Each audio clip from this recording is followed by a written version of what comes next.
मनहूस पेड़। वर्षों की मेहनत के बाद एक किसान ने एक सुंदर बागीचा बनाया। बागीचे के बीचों बीच एक बड़ा सा पेड़ था जिसकी छांव में बैठकर सुकून का अनुभव होता था। एक दिन किसान का पड़ोसी आया। बागीचा देखते ही उसने कहा, वाह, बागीचा तो बहुत सुंदर है, पर तुमने बीच में ये मनहूस पेड़ क्यों लगा रखा है? क्या मतलब? किसान ने पूछा। अरे क्या तुम नहीं जानते, इस प्रजाति के पेड़ मनहूस माने जाते हैं। ये जहाँ होते हैं वहाँ अपने साथ दुर्भाग्य लाते हैं।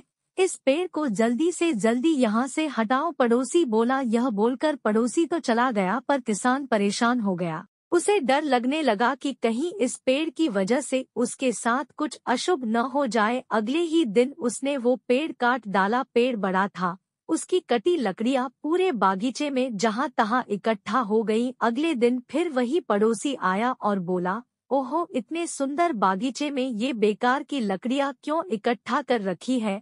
ऐसा करो, इन्हें मेरे अहाते में रखवा दो। लकड़ियां रखवा दी गईं। किसान ने पड़ोसी की बातों में आकर पेड़ तो कटवा दिया, पर अब उसे एहसास होने लगा कि पड़ोसी ने लकड़ियों की लालच में आकर उससे ऐसा करवा दिया। दुखी मन से वह महान गुरु लाओत्जू के पास पहुंचा और पूरी बात बता दी। लाओत्जू मुस्कुराते हुए बोले, तुम्हारे पड़ोसी ने सच ही तो कहा था, वो पेड़ वास्तव में मनहूस था, तभी तो वो तुम्हारे जैसे मूर्ख के बागीचे में लगा था। यह सुन किसान का मन और भी भरी हो गया। उदास मत हो, लाओत्जू बोले, अच्छी बात ये है कि तुम अब पहले जैसे मूर्ख नहीं रहे। तुमने पेड़ तो गवा दिया, पर उसके बदले में एक कीमती सबक सीख लिया है। जब तक तुम्हारी अपनी समझ किसी बात को ना स्वीकारे, तब तक दूसरे की सलाह पर कोई कदम मत उठाना। दोस्तों, बहुत बार हम दूसरों की देखा देखी या किसी की सलाह पर कोई डिसीजन ले लेते हैं,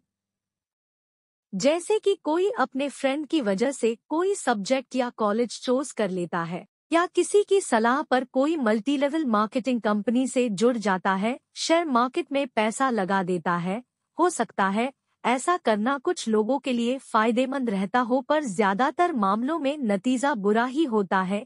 इसलिए हमें दूसरों की सलाह पर अमल करने से पहले अपनी समझ का इस्तेमाल जरूर करना चाहिए।